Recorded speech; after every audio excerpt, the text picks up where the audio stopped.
वो यहाँ भोले वाले लोगों को सिर्फ बेवकूफ बनाने आया, पूरी दिल्ली बर्बाद करके उस गद्दार ने, और झूठ बोलता है यहाँ पर आकर के। वो संजय सिंह और दुर्गेश पाठक जैसे यहाँ पर अय्यास आदमी और यहाँ पर टिकटें बेचने के लिए दलाल हो इसके। आम आदमी पार्टी करके ना, आम आदमी करके एक ऐसा ही SHO आकर के यहाँ पर कहे जी मैं तो आम आदमी हूँ, आप मान लो कि कोई आदमी, कोई नहीं मानेगा। और उसका वो तो एक इनकम टैक्स कमिश्नर है, 50 SHO उसके अंडर में रहेंगे, वो आम आदमी कैसे हो सकता है साहब? उसकी घरवाली इनकम टैक्स कमिश्नर रही है, वो आम आदमी हो सकता है? बताइए, अगर आप वो मानते हो उसको आम आदमी? अगर वो इतना ईमानदार होता है, उसने 15-17 साल नौकरी करी होगी income tax commissioner as income tax, क्या टैक्स की चोरी नहीं होती क्या? उसने एक भी आदमी को पकड़ा? अगर वो इतना हरिश्चंद्र का पिताजी था तो पता नहीं कितने आदमियों को पकड़ता ना, उसका नाम होता। कभी सुना, बता दिया इतने आदमी हैं, सारे पढ़े लिखे हैं, एक भी व्यक्ति को हिंदुस्तान में नाम आया कभी केजरीवाल एक इनकम टैक्स कमिश्नर है कि उसने इस टैक्स चोर को पकड़ा? बता दीजिए। टोटली झूठा आदमी है भाई साहब। मेरी विनती है, बचा लीजिए इस पंजाब की धरती को उस गद्दार आदमी से। मैं सैनिक हूँ, आम आदमी पार्टी का सैनिक हूँ, और मैं चैलेंज करता हूँ उस गद्दार को मेरे सामने 2 मिनट आ जाए, मेरे सामने 2 मिनट मेरी बातों का जवाब दे दे। अगर वो कह दे कि मैं बीजेपी का या कांग्रेस का या किसी का दलाल हूँ, मैं आम आदमी पार्टी के लिए भारतीय सेना की नौकरी छोड़ के आया था 4 साल पहले। जैसे पंजाब के लोग यहाँ सपना देख रहे हैं ना कि केजरीवाल आएगा जी, भगत सिंह से भी बहुत बड़ा क्रांतिकारी, वो कायर है, कायर। भगत सिंह का नाम बदनाम कर रहे हैं। मैं सच्चाई कहता हूँ सब। मैं 26 साल कोई नशा पता नहीं किया, बीड़ी सिगरेट पान तंबाकू मैं कोई टच भी नहीं करता, दारू तक दबा तक। भारतीय सेना का स्पोर्ट्समैन खिलाड़ी रहा हूँ। आप लोगों से विनती करने आऊँ कि बैठो मत, उस गद्दार कायर को भगाओ यहाँ से पंजाब। उस पंजाब, यहाँ पंजाब की धरती में ना, उस गद्दार को अगर एक भी वोट आ गया तो मेरी आत्मा तड़पेगी कि सैनिक आदमी की आत्मा। कायर है, गद्दार है, भोले भाले लोगों को ठगने आए यहाँ पर, अय्यासी कर रहे हैं सारे। संजय सिंह दलाल जैसे मैं जानता हूँ उनको सब, वो कैरेक्टरलेस आदमी, जो कैरेक्टरलेस आदमी देश आपके पंजाब का भला संस्कार कैसे लेके आएंगे साहब? वो नस्लें बिगाड़ देंगे आपके पंजाब की। यहाँ पर दिल्ली से आए सब स्पेशली अपने खर्चे को करें, और किसी को लगे गलत, हमारी जांच कर ले हमारे घर तक हम कौन है। हरियाणा के रहने वाले हैं, दिल्ली में रह रहे हैं पिछले 4 साल से। बाकी चाहूँगा मैं केजरीवाल के कुछ आप किस्से भी बताओ थोड़े बहुत, कैसे कैसे क्या किया उन्होंने? वो तो टोटली झूठ का पुलंदा है। मैं आपसे एक सवाल पूछता हूँ, जिस व्यक्ति के अंदर भावुकता नहीं है, भावुकता होती है ना, जिसके अंदर भावुकता नहीं, वो भलाई कर सकता साहब? उससे उम्मीद रख सकते हो? मैंने रिसर्च करी है उस व्यक्ति के ऊपर, उसके अंदर भावुकता नहीं है।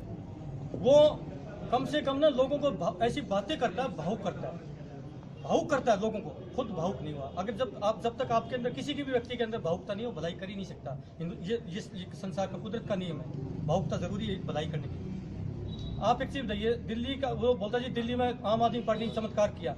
ये दिल्ली में इसका चमत्कार नहीं था केजरीवाल का, ये चमत्कार था दिल्ली की जनता का। उसके हाथ में 70 सीटें थी, वो 70 सीटें इस चोर के बड़े बड़े वायदे देख करके, बड़े बड़े इसके लुभावने वायदे देख करके, और वो जनता ने 70 में से 67 इस चोर को दे दी। उसके बाद ड्यूटी बनती थी इसके कबूतरों की, केजरीवाल एंड उसके कबूतरों के MLO की।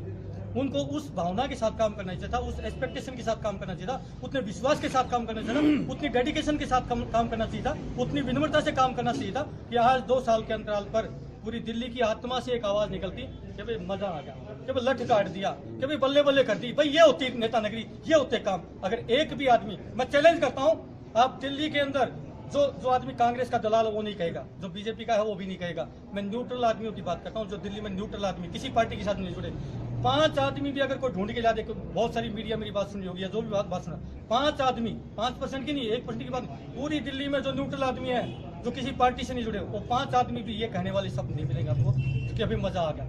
क्यों? जैसे सपना दिखाया था, उस लहजे से काम करता तो शायद आज पूरी दिल्ली में जनता कहती कि मजा आ गया। मैं भी शायद ये कहने आता कि भाई पंजाबी भाइयों कि भाई ऐसा नेता नहीं मिलेगा, इसको वोट डालो, मैं ये कहने आता।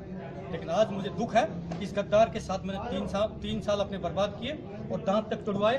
मेरा इंटरव्यू है ABP न्यूज पे मिस्टर दीवान के साथ में। किसी भाई को शक हो तो मेरा YouTube पे जाके चेक कर सकता है। ग्राउंड जीरो से इंटरव्यू, सुविधा चौहान, मेरा वीर सिंह चौहान, 5 दांत तुड़वा के। केजरीवाल बोलता है मैं दिल्ली में स्कूलों को बहुत सुविधा दी है, वहाँ बच्चों को स्टडी भी दी है, कुछ नहीं दिया। क्या है? झूठ बोलने के तो कुछ भी बोल दो। मैं कहूँ जी मैंने तो पाकिस्तान को ऊपर फतह कर लिया, कुछ भी बोल दो, झूठ बोल दो। झूठ बोलने की कोई लिमिट होती है? जी बेटी, बिना हट कीजिए, यहाँ कुछ भी कह दो, यहाँ जनता थोड़ी आगे देख रही है भाई साहब, यहाँ कोई थोड़ी लग रहा है। हम कह रहे हैं हम वहीं के बासिंदे, कुछ नहीं है, टोटली डिफरेंट। एक चीज बताइए, आप सर्दी आती है, गर्मी और सर्दी में कोई बताने आता कि गर्मी आ गई सर्दी आ गई आप पहन लीजिए, अपने आप महसूस होता कि होता? काम अपने आप अगर काम होता है वो अपने आप दिखता है, लोग कहते हैं कि हाँ भाई काम किया, मजा आ गया। ये होती है नेता नगरी, ये होती है पॉलिटिक्स, ये जनता कहती है। ठीक है, हम भी यही कहने आते हैं अगर ये सही काम है।